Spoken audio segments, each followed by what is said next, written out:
Good evening, everyone, and welcome to another episode of the Cultured Nerd Podcast. This week, we are actually going to be talking about how the DCU Batman has finally been revealed. Kind of. So the reality is, we now know for 100% certainty that Pattinson is not the Batman, and in the Creature Commandos, they showed him off. But with all of that information, they've also given us some new details on the project, new details of what they're trying to do. Andy's been talking, Reeves has been talking, and so is James Gunn. So we're going to talk about all the new details and some new fun rumors involving Josh Brolin coming back to DC in the mix. That's kind of cool. But without further ado, let's get right into it and let's talk about some DC stuff.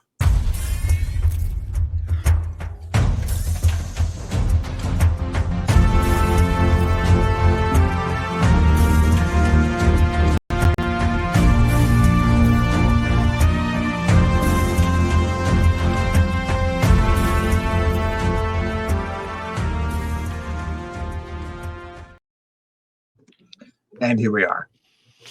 Thanks for having me. Thanks for letting me go through my meltdown yesterday. I am in a much more agreeable mood today. So I posted yesterday that we weren't doing a podcast because you were told to evacuate, which is what happened. And then you got a text message half an hour later saying, my bad, you're good, don't leave. In the worst possible fucking fashion. And I just keep hammering down that I absolutely hate what California is doing right now because they don't know what the fuck they're doing. Supposedly it was FEMA's fuck up. It doesn't have anything to do with them, regardless of which. Okay, sure. There's a lot of finger pointing. I don't know. I think it's going to be a while before anyone gets to the bottom of that. Regardless, It's just awful. My heart goes out to all the families that lost homes. It's just devastating. The entire situation is absolutely trash. The more I'm reading into it, the more I'm just like, what is going on? Like, you've got allegations that the mayor of New York made all these cuts, made all this stuff to downplay the fire department, to cut down all this stuff. They basically told the fire department like 2 months ago that they didn't have the funding to check all the fire hydrants, which was, oh my gosh. They cut like 25 million from the workforce. That number is turning out to be even more. Right. Yeah. And I saw a video yesterday of someone confronting Gavin Newsom, and he's like running to his car, pretending he's on the phone. And he's like, yes, Mr. President, sorry. And they're like, you're not on the phone, you liar. And they're like attacking him because he's trying to just avoid people because the press is so bad. I mean, we can hold him accountable. I mean, he doesn't run Los Angeles, though. I don't blame Gavin Newsom. I think this is everybody's fault. Like, this is 30 years of 30 years of mismanagement. This is and it's so frustrating because I was talking to my wife was asking me last night, like, what led to this? And I'm like, it's been about 20-30 years in the making. You've got over the last 20-30 years, you have constant changes to laws, changes to policies to try to make it more environmentally conscious and stop doing this, stop doing that. And it resulted in more brush, less water, more kindling, more danger. And it was a series of stupid calls that led to the yearly fire situation. And now you guys are getting one of the worst fires you've ever had in the winter, which doesn't normally happen. Yeah, it's wild to watch. It's wild to go to bed and wake up the next day and they're like, the fire is 0% contained. It's like, oh, okay, so I went to bed for 8 hours and we're rearranging deck chairs. I mean, it's really bad. And we were already in a drought. San Diego was also in a drought. The reservoirs were not filled with any water. So it is the worst combination of storms. Yeah. And it will change Los Angeles politics moving forward. That's for sure. Oh, 100%. I think as much as everyone in the country was shocked and dumbfounded by the apparent red wave that took over the rest of the world, California is now like realizing, hey, maybe we need to rethink this too. And I don't think it needs to be that much of a knee-jerk reaction, but I do think that what people are seeing is that the established politicians have always been stupid and they just need new people in there, even if it's the same party, just better, more qualified, smarter people, because I don't believe for a second that people like governors and congressmen should have almost unfettered access to as many terms as they want. And they keep getting these things. So like, you need to start like getting these career politicians out and seriously, like, Well, it's bad. I hope it isn't as violent as that. That being said, there's a clip of Adam Carolla going around where he's doing a rant that basically all these liberal homeowners who are now going to have to submit work permits to the city are instantly going to get bogged down by the red tape that to get anything built, and that all that frustration is going to pile up where people are going to go, fuck it, who's going to get rid of this regulation? Who's the person that's going to let me build my house again? Trump. I mean, he's going to come in and just be like, I've got it fixed for you, and just like do something stupid and then win California over in the most unheard of way possible. And I mean, we already have a housing crisis. So the fact that we now have, I mean, I would assume that they're going to bend over backwards for the homeowners because of the tax revenue base. That they are the people that are paying property taxes and larger water bills than people living in apartments and things like that. Yeah. I mean, we cannot afford to lose these individuals. It's just such an insane situation because, like, I was just telling my wife, like, she's like, how does California have a drought? I mean, they're on the ocean. I'm like, well, that's because over the last 20 years, they've been shutting down every desalination plant because it's not environmentally friendly. And then they put themselves into a drought by not accessing the most untapped source of water in their front yard because they don't want to have these plants. And it's like, oh my God, California. I'm still in California, Taylor, so I'm drinking the water. So I understand the importance and wanting to protect these environments. That being said, Los Angeles has doubled and tripled in size. And there are many places in the cities, like they haven't built a new apartment building in Beverly Hills in 20 years. They drag their feet. And there are other places in this town that need to open up its doors. And they're going to have to rethink some of these laws or figure out a way to let people start rebuilding again and rebuilding their lives because people lost everything. And they really did. And for those who don't think that Hollywood is not going to be affected by this, Hollywood at its core is built out of these places that are now not there. So and let's not. There's this knee-jerk reaction on the internet to shit on Tom Hanks and celebrities. Yes, they of means will be able to replace material things, but there were a lot of people there that have lived there for a very long time, and that is where producers and music people and other people that work in Hollywood live. If they have housing insecurity, it is going to affect all of these wonderful projects.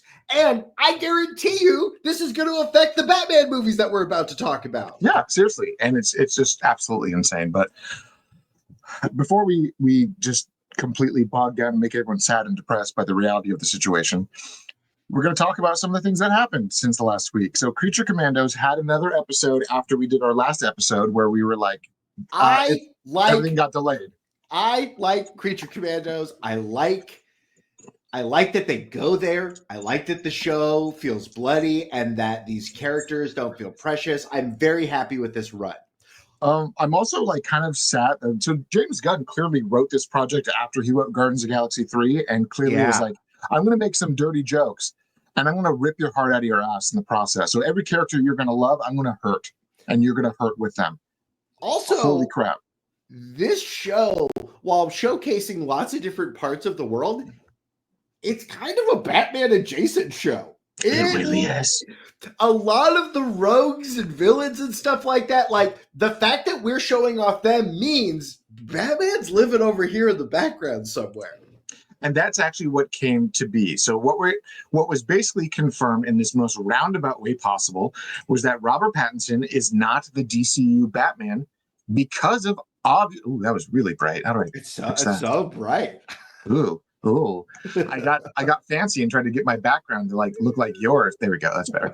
So I have like a purple light like you do, so we can be uniform for the first time ever in recording. So happy happy season 3, everybody. We got season coordination. 3. Is it season 3? Is it or more? I don't know. I don't know. Is it 3 or 4? I don't know. Anyways, in the episode featuring Dr. Phosphorus's heartbreaking origin and how Rupert Thorne is a giant monster, Batman shows up. And everyone very quickly realized that pretty much looks like the Frank Miller Batman, aka the Ben Affleck Batman, aka not Pattinson. That is a thick boy Batman. That's a thick boy Batman, yeah. So again, not Pattinson. And then everyone is on the internet like, no, it's still going to be Pattinson, because this one reporter who was uninvited from all of the DC stuff and was fired from Variety is still saying he's not it's Pattinson, blah, blah. And then just everyone was going nuts, basically saying, no, he still says he's Pattinson, so it's still Pattinson. And then you had James Gunn, who was like, no, guys, this is the DCU Batman.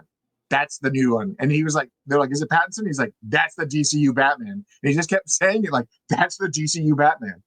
And they're like, why is he in the shadows? Did you not want to see it's Pattinson? He's like, no, I just didn't want you to see his design. That's why he's the DCU Batman. So the whole time he keeps hammering down, that's the different Batman than the Batman from the Reeves verse. And then yesterday, a podcast happened with Andy Machete again. He had another episode, and he basically flat out painted it was yesterday or the day before. Earlier this week, he had another podcast where he basically said it in the most straightforward, you can't argue way. There's a Batman that everyone knows in the Batman that belongs in the new universe. The Batman in Matt Reeves's movies is not the Batman for the DCU. He just said it flat out. This new guy, that's the DCU Batman. Pattinson is not that new guy. And he just like laid it out flat. Like, guys, come on. It's not him. Well, and through the Phosphorus story, Batman is fighting metahumans. Yeah, Batman and Phosphorus is really horrific. When he melts that dude's face, like he swipes that dude's face away, I was like, it's great to see these villains from comic books doing their villainous things. Yeah. Doing the things that we want to see them do. And I was like, yeah, they're going to go there. If Batman is fighting those types of villains, that's not what Robert Pattinson is doing. Being a detective and doing MMA fighting. Yeah. My hope is that they lean so damn hard into the comic bookness of Batman that they just say like, Batman is human, but he's also Batman. And it's like, to me, like the first time we saw Ben Affleck's Batman on screen, in the scene where he's like up against the wall, and then you see him like weirdly climb across the wall, and you're like, oh wow, that's a very Batman thing to do. What would have been more Batman thing to do, which I hope they do in the DCU, is that the cop sees Batman in the corner, looks down at his gun, cocks it, looks up, Batman's gone, and now he's behind him. Like that's what I want to see. I want them to be like, how did he move that fast? Don't know, because he's Batman.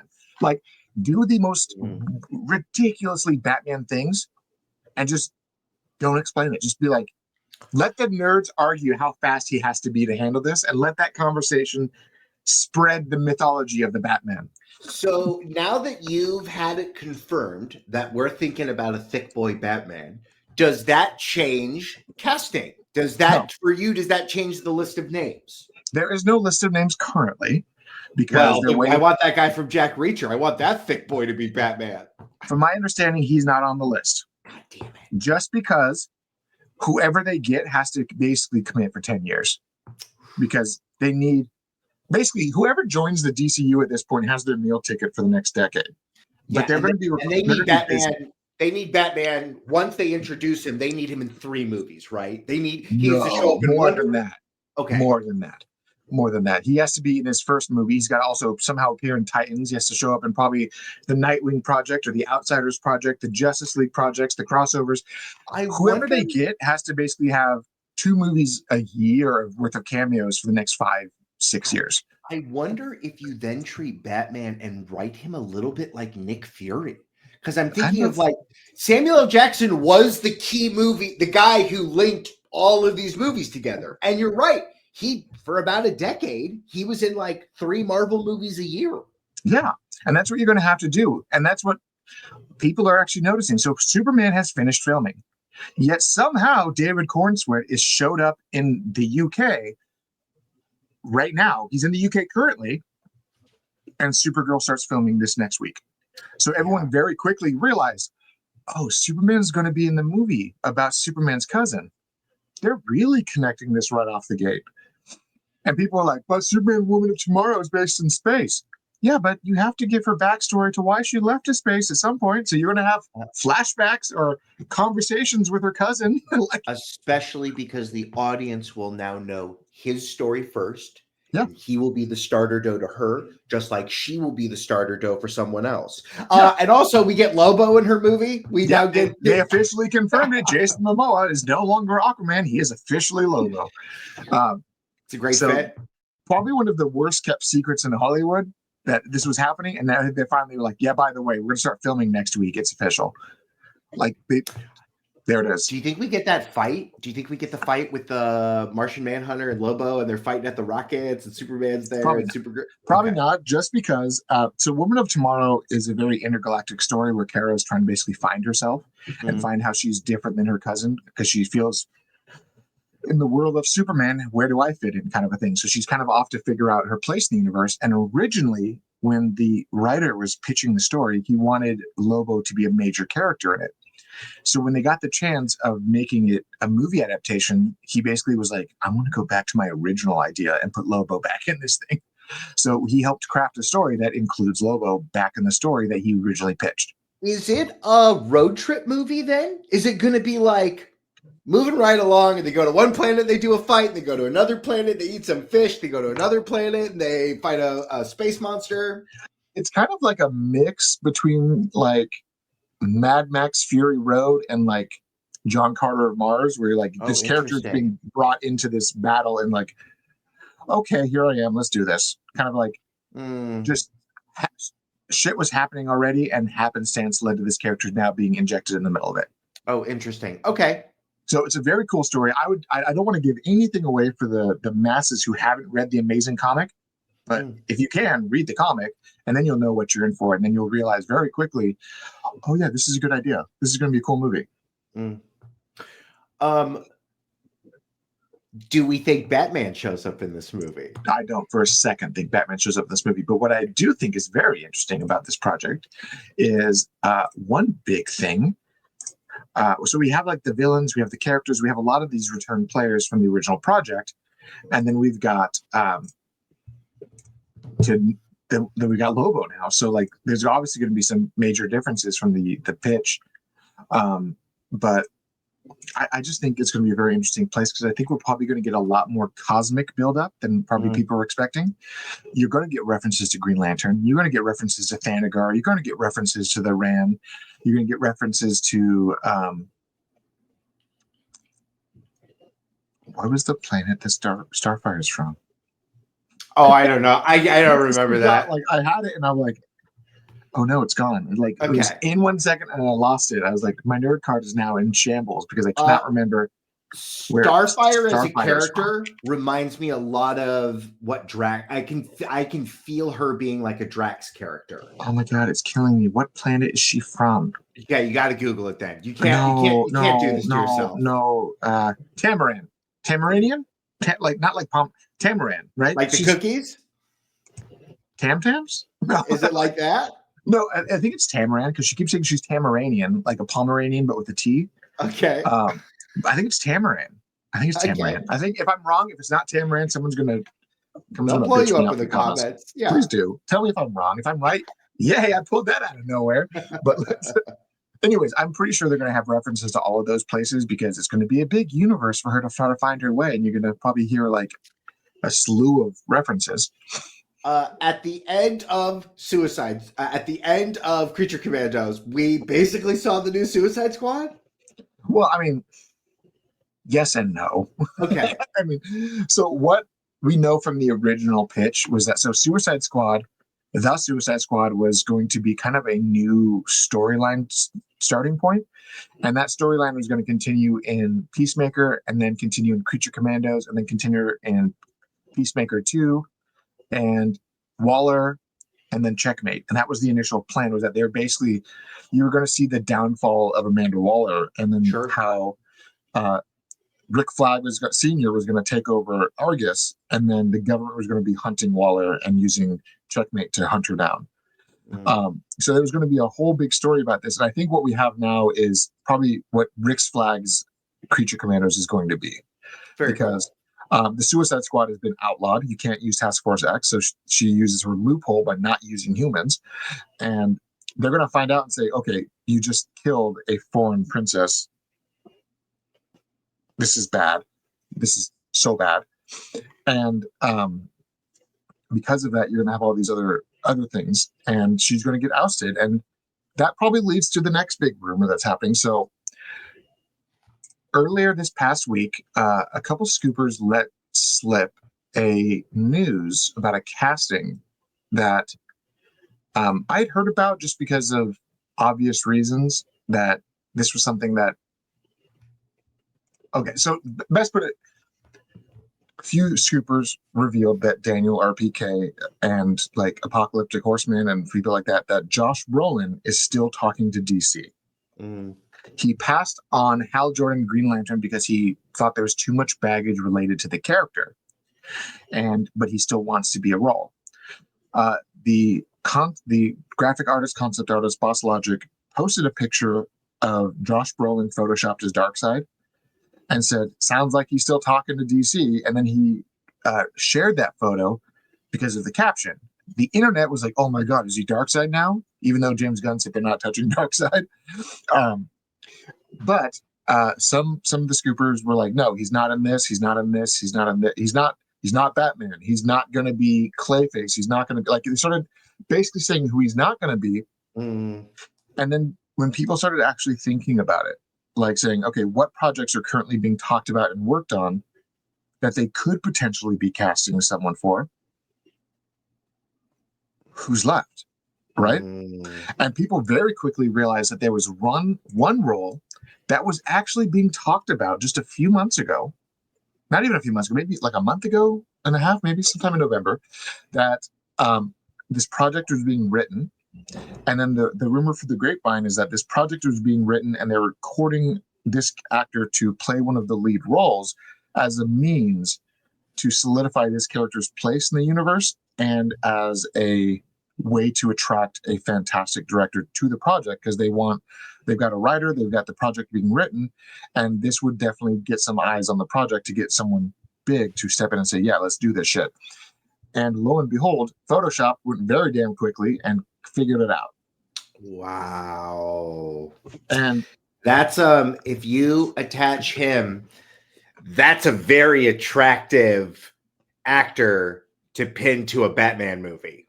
Yeah, and not just that. So this is having Josh Brolin being rumored to be talking to them about playing Deathstroke is a huge deal. I mean, yes, Josh Brolin is not the tallest guy, but he's still 5'11". Like, he's not tiny. The way I see it is that if they can convince the internet, the audiences, that Tom Cruise and Robert Downey Jr. are not the heights that they are, they can make this work. Okay? Like, there's nothing. There is a slew of talented stuntmen that could play that part, and we only need Brolin with his mask off to do it. He would be a great Deadshot. Deathstroke, but yes. Could he be the villain of the Teen Titans movie? And that's actually what I was getting at, was like, so this is one of those roles where, like, I mean, we know that Josh Brolin played Thanos for whoever the hell knows how long, because he was like Thanos in Guardians of the Galaxy, in Infinity War. He was in a bunch of post-credit scenes of like Thor movies and stuff, and like Endgame, and then he's just been Thanos for a while, and everyone knows that he's Thanos. But now that Thanos is gone and out of the question, like, we all know that now he's Cable. We saw him as Cable. But then they joked that Cable didn't test well with audiences, so he's not Cable anymore. Yeah, I heard. Yeah, it's a great joke. But you get someone like this to play Deathstroke, and Deathstroke is a character that is known to be a formidable foe to literally everybody. Right. We know that the project of Deathstroke and Bane that was being talked about is quietly the Secret Six, which is essentially a project that's like the Suicide Squad, but it's run secretly by Lex Luthor as an anti-government team. Like, they're like, we're gonna do shit against the establishment. Who's on that team? Bane, Deathstroke, who else? There's like some crazy other villains like Catman and stuff like that, like a bunch of like heavy brawling characters, and their whole deal is like we're just gonna like fuck shit up, and like we're Project Mayhem, the team. Like there's no like we're doing this for the government to get our sentences off. It's like we're doing this because our guy is giving our handler is giving us missions, and we're just destroying shit. They're a fantastically complex comic, and I think they're awesome. But it's really there's so many different incarnations of how they operate, but they're essentially like the antithesis of the Justice League, but kind of like Legion of Doom adjacent. Like it's kind of a very unique team. I wouldn't be surprised if we get Legion of Doom. The way that I keep looking at all of these characters, I can absolutely see the Skull Basin, the Swamp, the whole 9 yards. Yeah. So the idea that if you have Deathstroke, right, you have him as the main in the Secret Six project. You have him in Checkmate and Waller because he was supposed to be a government-sponsored operative that's hunting down Waller and that project in its initial version. You have him in Titans as a main villain. You also potentially have him in the Batman movie because in the retconned adaptation of Batman and Son, which is one of the main points for the show, the movie, the main comic, you had like Talia and her Man-Bat army, and then in the animated adaptation of it, they basically said Talia gave Bruce Damian because Deathstroke overthrew Ra's al Ghul and is trying to kill the Al Ghul family. So you can have Deathstroke literally everywhere, and just basically like he could be this new villain that's showing up everywhere that is like, oh damn, this guy again? Holy crap. Like Luthor's using him, the government's using him, he's trying to take over the ninjas, he's fighting teenagers. You could have him everywhere, and then he's just a menace because of how strong, and he's like the bad guy Captain America. Yeah, and you have Lex Luthor funding him, right? That's who keeps paying all these contracts. Yeah, exactly. So like you could basically make Lex Luthor a bigger villain as like, okay, we're going to take over the League of Assassins and I'm going to pay you to do it. Why are we doing this? Because I don't like them and I want to overthrow them. Like you could have him basically be like the gun for hire that Lex is pointing at all the shit that when he wants done. So it could be a very interesting character because he's kind of like the Boba Fett of the DC universe. A little bit. Except if Boba Fett was actually a super soldier like Captain America and also a ninja. Well, and if it's Josh Brolin, we're going to see a funny YouTube video where Deadpool talks to Deathstroke because those actors are good with each other. I mean, we can have a lot of fun with it. That's not big, interesting rumor. But from what we understand about this Batman project, they've already revealed that Pattinson is not the Batman. The Batman project is still moving forward, and despite what Andy said about everything being put on the back burner and delayed, James Gunn said, actually, it's not delayed. It's just kind of following its timeline. Everyone thought it was moving faster than it was. It's probably not moving as fast. Word on the street was that the reason the project was delayed was just because they want to make sure Superman is a success first. And if Superman is a success, if Supergirl is a success, if Lanterns is a success, they will have all the money they need to expand this universe tenfold. They just need them to be successes first. Well, very cool. Well, buckle in. Let's wait and see when these projects happen. Yeah. And there's just so much cool stuff happening behind the scenes that I just can't wait for these all to come out. I'm really excited. Superman officially became Warner Brothers and DC's highest viewed trailer of all time. Yes, of course. It surpassed every movie. It beat Man of Steel finally. It actually surpassed Man of Steel a few days ago and actually now become the number one DC related content ever. So I think it's going to do exactly what it needs. And I think what my buddy Ryan posted on social media earlier is that this is going to change the culture of superhero movies. It's going to be the movie that now, what Man of Steel was for the DC universe this is going to be the same way. It's going to come out and it's going to basically change the cultural zeitgeist and view of Superman. And it's going to keep it going as long as they keep going. If they do it right, it won't be like the divide that we had with the Snyder verse. It's going to be like general audiences are on board too. And it's going to be like an MCU level acceptance where general audiences, comic fans, they're all on board because it's a great adaptation and it's a great character. So, and funny enough, you were I think you were right actually. James Gunn did say recently that a lot of the footage from the first trailer of Superman is all from the first act of the movie. So you're probably right. I think the movie starts with the kaiju thing. So yeah. So I'm pretty down for that. So it's going to be fun. Kaiju Mondays. Super excited. Kaiju Mondays. But with all of that, Batman is still moving forward. We did hear, unfortunately, that some of the reasons of the delays for the Batman Part 2 were indeed personal family reasons for Matt Reeves. He didn't let go anything. He did confirm that it was a personal family reason that caused the script delays, and that's why everything's pushed back. There's been some conflicting rumors behind the scenes. One of them involves his son, and I'm not going to go into that rumor too much because I think it's very personal. I'll let that go on its own. The other thing is that a lot of people are saying that along with all the stuff happening behind the scenes with his son is that he and his wife are splitting up because of all the stuff that's happening. So much is happening that I can see why Matt Reeves is just not all in it right now. So I think people need to give him a little bit of grace and let him do his thing.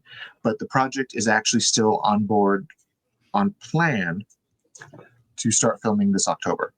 So they are saying that, yes, things got delayed. We had to push it out, but it's still going to start filming this year, but it's not January. It's going to be like end of the year now. Okay. Which makes sense because the movie's supposed to take place during the winter. So film it in the winter. Right. So, but that being said, we did rant way longer than we should have on the woes of Hollywood and LA, but it's very topical. And I think it will actually be something that we're going to see some ripple effects going forward in the studios going in the next few months, because it's nowhere near done. We're only a few days into this. Yeah, I don't think it's going to be a direct line, but no, we're still in it. And unfortunately, there's the devastation of these areas are there, but the fires that are 8% contained, that's going to burn another 48 hours probably. I don't know. Every day I wake up and there's fires. Yeah. And I have painter's tape on all the cracks of our windows, and I have 2 air filters just to stop the smoke from getting in your house because it's so bad. I mean, it was real bad 2 days ago. The air quality was bad. And then the other day it was a little less. Today it's better. But I don't know. Everyone keeps blowing up our phone telling us to run away, but it's like I have adult responsibilities up here. I've made commitments to people. I cannot just run away from these things. And I'm very lucky that I am not on that side of town. I am more in the city, so I'm not that close to everything. Yeah, and I've talked before about all my family in LA and all my peoples, and I texted my cousin yesterday asking her how everyone was doing. Yeah, I'm like, did everyone get evacuated? What's going on? And I'm just going to say what she said because that's probably the best way to put it. We as a family know exactly where not to live. After 5 generations of living in LA, we learned where not to be in terms of these crappy fires.